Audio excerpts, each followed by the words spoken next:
Coach David from Rivals. We all know about the hype that Dylan came in with.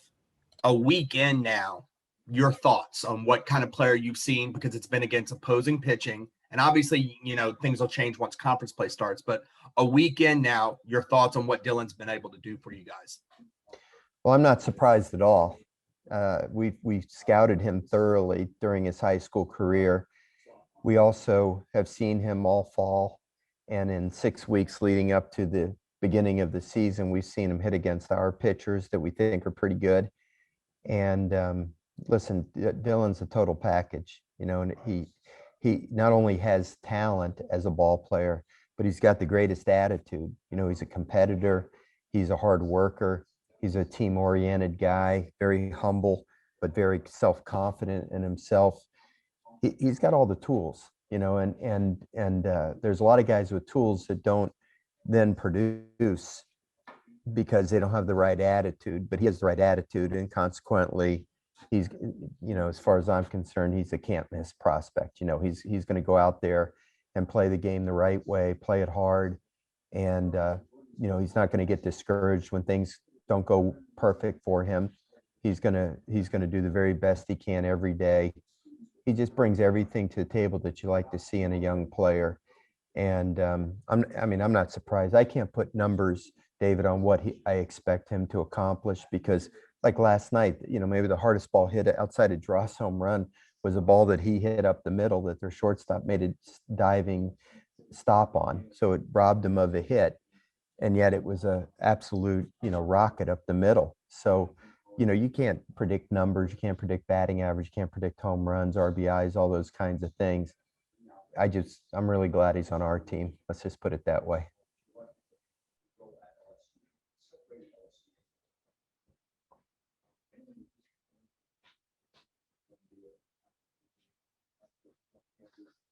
Anybody? I guess they're just waiting. Can you give a little bit of a preview on Youngstown State, and what do you hope to get out of this weekend? Well, first of all, Mike, I'm just glad we're playing. We were supposed to play Cal Riverside this weekend, and they canceled the series in late January. They're having obviously a lot of COVID issues out there in California. Cal Riverside didn't even get to practice this fall. I don't even think their students came to campus. And so even with that, the coach was very confident that they were going to be able to come and play us. And then when they finally made a decision that they were not going to allow their team to start playing until March, because they weren't going to allow them to start practicing until February, obviously he had to cancel the series. So we scrambled. And there's a website out there where all the coaches that are looking for series or games can post. So on that given day, there was schools that posted, we're looking for a series on this day. And as soon as Cal Riverside called, literally within that 15 minutes after, we started searching for a new opponent. And I was really happy to see that some pretty big name schools were on the list. So we called Arizona. They had just scheduled somebody within the previous couple of hours. We called Arizona State. They were not allowed to travel. We called Oregon. They had scheduled somebody. And then the fourth team was Youngstown State. And the coach told me, you won't believe this, but we just scheduled Nicholls State like an hour ago. So I called Seth Thibodeau at Nicholls State, because now I'm getting frustrated. Now I'm thinking, oh my gosh, we got to find something. So I called Seth, and Seth and I have worked together very well during our tenures here. I would like to think we're pretty good friends. And I said, Seth, I'm in a bind. Can you help me? Is there any way we can do a little three-way thing here with Youngstown State? And so we reached out to the Youngstown coach, and he was all for it. So what Youngstown State is going to do is they're flying in today. They're going to stay, I think, in Gonzales. They're going to practice on our field tonight. Then they're going to drive to Thibodaux tomorrow and play a noon game. Then we got a police escort for them to drive from Thibodaux to Baton Rouge and play us tomorrow night at 7. And then they'll spend the night, play us at 2. And then after that game, they'll drive to Thibodaux to play Nicholls on Sunday at noon, and then fly out of New Orleans. In the meantime, Nicholls will come here Saturday and play us Saturday night. So we'll play one Friday, 2 Saturday, and then have off Sunday. and Youngstown will play 4 games. Nicholls will play Youngstown Friday, us Saturday, and Youngstown on Sunday. So it's a little bit of a unique setup for this week, and hopefully the weather will hold off and we'll be able to get it all in.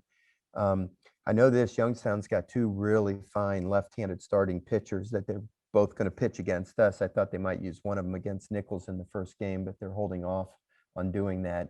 One of them was picked to be the pitcher of the year in their league. And quite frankly, the other guy might be better than him. He's not the prospect maybe that the first guy is, but they're both really good left-handed pitchers. They had rough starts last weekend against Troy in their opener, but everybody knows Troy's got a really good program over there in Alabama. So I'm expecting, a really hard-nosed, northern school to come down here with good left-handed pitchers, and which presents its own challenges. I think that they'll compete really hard, and it'll be really good ball games. And then, of course, when we play Nicholls State Saturday night, and then we turn around and play them again on Tuesday, they beat us last year over in Thibodeau. So that goes without saying that we won't be taking them lightly. And they're starting another left-handed pitcher, and it's the boy that pitched against us last year, that pitched so well against us and beat us. So we've got a weekend of challenges ahead of us, and we'll still be doing a little bit of experimenting with our team to try to find the right combinations as we continue to move forward. Did you ever think you would be like this Monty Hall, let's make a deal kind of, abilities to scheduling? I mean, it seems Mike, it's unbelievable. So somebody started an email chain that they needed a series, and like they sent it to 300 head coaches in college baseball. And that chain has been running for a month. And every day I must get 10 emails from various coaches around the country saying, we are looking for a series this weekend. So we just had canceled. I mean, it's happening all over the country where series are being canceled literally a couple of days before they're to be played. And, coaches are saying, we've got a guarantee, or we're willing to travel. It's craziness out there, but we expected it to happen, and I don't think it's going to slow down anytime soon. But we're doing our part. We're getting tested a couple times a week. Our whole team got tested yesterday. We had 100% negative tests. I don't know if you noticed last night, everybody in our dugout had masks on. When they weren't on the field, they had masks on in the dugout. We took 2 buses to Lafayette so that we could spread everybody out sufficiently within the buses. Our trainer, Corey Couture, took a lot of time to assign seats on the buses to make sure that roommates were the closest to each other, or people that were in the 150-day window or the 90-day window or whatever, strategically placed everybody on the buses. And we're doing everything we can do to prevent the spread. And thus far, our kids are showing tremendous discipline and sacrifice and doing it. It's not just coaching them to win baseball games fundamentally, but it's also coaching them to win baseball games by trying to keep everybody healthy and safe. It's the way of the world today. Paul, after the game against, I guess it was Louisiana Tech, you said that you had, that y'all had texted the team the night before and that morning about, just attacking, going on the attack. How much are you seeing that now over the last 2 games with 27 runs in 2 games? Very much so, Wilson. When you start a season, it's kind of hard to describe unless you've been on a team that starts a season. The unknown when you begin is so prevalent in your mind. You think you know your team, but you've only been playing against your own team. So when all of a sudden there's somebody over there in a different color uniform, and there's people in the stands, and the games count for real, and there's umpires and media is covering the game, and statistics are being kept, everything's different. And I just thought, the first 2 days that we were very tentative at the plate, very defensive instead of offensive, instead of attacking the pitchers. And, the first day was really, normally I just write it off as, hey, first day jitters and, the opening day stuff. But the caliber of the pitching that we faced on the first day against the Air Force, I thought we should have done a lot better. They walked so many batters, though, they walked 11 batters, I think, if I'm not mistaken. Sometimes when a staff is that wild against you, it takes away your aggressiveness because you're afraid to swing at bad pitches, because if they're going to walk you, you take the walk. And so I think that sometimes makes your hitters a little bit more tentative. The second day, the caliber of the pitching that we faced from Air Force was a severe upgrade, in my opinion. And we were still back on our heels, expecting it to maybe be wild or not, not that high of caliber of pitching. And I just think it kind of caught us off guard. And we just were not of the right mindset overall as a team. And I challenged a few guys. I'm giving them an opportunity, and I told them, you're getting the opportunity, and I don't expect you to be perfect, but I don't expect you to hold things back. I expect you to go out there and let it rip. And if you make an out, at least go down swinging, at least get your money's worth up there. Show me that you're competing. And we challenged some guys to do that. And fortunately, some of those guys have responded. And, now you're starting to see what their true ability is. And hopefully it will continue. And we have options. I mean, one of my biggest problems right now is trying to find at bats for some guys that can really hit. And we're gonna try to work our way through that. Peter, do you still have a question? Yes, Go ahead. two quick ones, if you don't mind. First, you kind of answered this, but is any thought of trying to get Brody Drost in the lineup? And number two, have you ever heard of a team playing a doubleheader where they play in one city the first game and another the second? I'm sure it's happened before, Scooter. I probably have done it myself. I can't recall right off the top of my head, though. I think it's kind of cool, to be honest with you. The shows you how badly everybody wants to play games. And the Youngstown State coach, who I don't know him personally, except for the communication we've had in this deal, was genuinely enthusiastic about the idea of getting an opportunity to play at LSU, as you might imagine. They thought they were going to play a 3-game series down in Thibodeau, and not to take anything away from the experience of playing at Nicholls State, but that he really kind of jumped at the opportunity to come play at LSU. And financially, between the two guarantees, it made it a better deal for him and a unique experience. And I'm sure that his kids are thrilled and excited, and they're going to be here, all full of enthusiasm. So we need to be ready to match that enthusiasm. But in answer to your question, I really don't remember, or I can't. I'm sure it's happened, but I just can't remember when it has happened. And what was the second question? Getting Drost more at bats. Yeah, Drost. Lineup.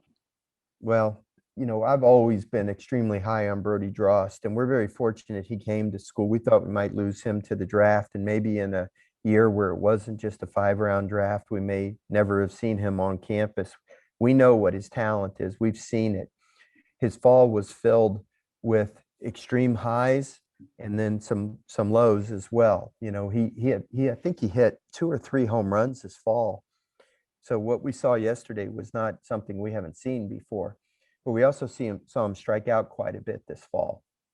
And, the reality is he's basically a corner outfielder or a DH because he's a left-handed thrower. And, you got Dylan Cruz there, you got Gavin Dugas there, you got Cade Veloso there. So who are you going to move out? So I am going to work him out in center field today and see what he looks like there. He played center field in high school. He doesn't have blazing speed, and he's not really a pure center fielder, but neither is Mitchell Sanford. He's done a very adequate job. I think he's done well, actually. But I just want to see what Brody looks like out there in center field. The possibility exists we could move Cruz to center and plug Drost into right if we wanted to. I don't really want to do that because I think Dylan has found a home, and I don't really want to mess with his karma at all. I don't know if you were here the other night, but he's already developed quite a fan club among the students out there in right field, and it's all part of the experience here. So, I'm going to look for ways to get Brody in the lineup. I don't know exactly what we're going to do yet this weekend. It's kind of strange. We're facing 3 left-handed pitchers. One thing I'll say about Mitch Sanford is he actually hits left-handed pitching pretty well as a left-handed hitter. Brody struggles a little bit more with left-handed pitching than Mitch does, but you can't deny the talent that Brody Drost has, and sooner or later he's going to work his way into that lineup somehow, some way. And I think when he does, it'll make us a better team. So we got to figure out some ways to try to make that happen. Hey, Paul, just wanted to ask you about some of your freshmen, obviously Cruz and Morgan, and now we've seen Drost and Helmers and, Edwards on the mound. I mean, just, is this Jordan is, Thompson. What's that? Jordan Thompson. Yeah, Jordan Thompson, of course. And just, is this, one of the more talented freshman classes you think you've had here? I mean, just kind of, I know it's only been 4 games, just kind of talk about just the psyche of this group as a whole and just kind of how excited you are about the future with these guys coming up. Well, it's a very good question, Glenn. And I hate to compare classes, through the years. We've had some great ball players here, some great classes through the years, of course. But this class has me tremendously excited, as you might imagine. If Dross were to go in the lineup, that would mean 4 true freshmen in the lineup. It's pretty amazing when you think of a place like LSU. I've played 3 freshmen, many years. I don't think I've played 4 freshmen on a regular basis since my first year here, when I had Ochinko, Dean, Schimpf, and Jared Mitchell in the lineup. But at that time we were not a contending program, and I like to think we are now and have been, ever since my second year here.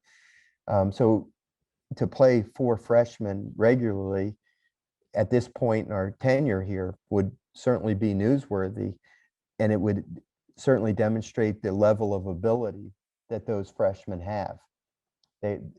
My attitude, my philosophy has always been, Glenn, I've said this many times, my philosophy has always been, given the fact of 2 players being equal, all factors considered equal, then I'll always go with the veteran player. But if that freshman player is better than the veteran player, then I'm not afraid to play the freshman. And that what the situation is with Dylan Cruz and Trey Morgan and Jordan Thompson. And it may end up being the case with Brody Drost. I mentioned this all the way back in the fall that might be the case. And it might be coming to fruition. We might have to Brody might have to get his break because of Giovanni's injury, and that might end up being the way he gets his opportunity. And if he grabs a hold of the opportunity, who knows what the future may bring. And from a pitching standpoint, Glenn, my goodness, you saw why I'm so excited about Garrett Edwards and Will Helmers last night. I thought they both pitched tremendous. I thought Theo Millis, his inning in the 9th inning was very impressive. Javen Coleman the other night was outstanding. You've hardly seen Blake Money and Ty Floyd yet, and I'm really high on those guys. So we got at least 5 freshman pitchers that I think are going to contribute in a major way this year. And I didn't even mention Will Safford. Heck, Will Safford was going to be in the lineup the other night until he kamikazed himself into Gavin Dugas and knocked himself out of the lineup. So, we feel good about the young kids in our class and what the future is going to be in our program. But the future is now. We want to win now. Building on Glenn's question there, now that they've all had, they've all mostly all gotten their feet wet, the youngsters, seen time on the mound, gotten at bats, how much do you expect maybe just an exhale and they can play more comfortable? And it's not, oh, I want to try to hit the ball 5,000 feet in my first Alex Box Stadium, at bat. How much do you expect just the maturity to improve now? David, that's a really great question. And I think it goes back to what I said before about opening day just being so different than anything else. Your first game, your first at bat, your first pitch, your first play, and then you kind of exhale and realize, hey, I belong here. I can do this. And then you just kind of settle into the season and, just let your talent take over. And I expect very much that these kids are they're not finished products yet, but they're going to continue to improve and feel very comfortable and confident as they go out there on the field. And the more they play, the better they're going to get. And certainly when we start SEC play, that'll be another adjustment that they'll make, and they will make it. It's ridiculous how tough this SEC is. The latest polls the first three teams in the nation are SEC teams. The fifth team in the country is an SEC team. The seventh team in the country is an SEC team. We might be the 11th team in the country in SEC. I mean, you know, you're talking about ridiculous level of competition day in and day out. And that'll be an adjustment that they'll have to make, and they will. You know, the reason I'm so confident is because they have something, not only talent, but there's something special about them. Their attitude, their self-confidence, the way they work at it, their coachability. A lot of factors like that make me very confident they're going to be able to handle everything.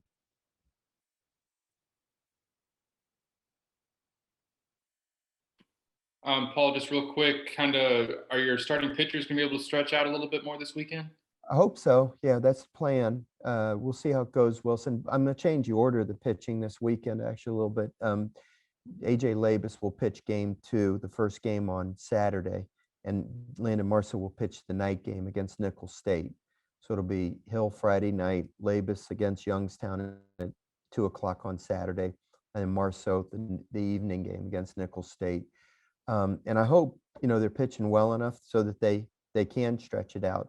I know the wind's going to be blowing out all weekend, so it's going to be a hitter's environment. It's warm, the wind's blowing out. We're going to have to make some good pitches if guys want to stay in the game. So hopefully they'll all pitch well enough that we can extend them. I'd like to extend all 3 of them a little bit if we can.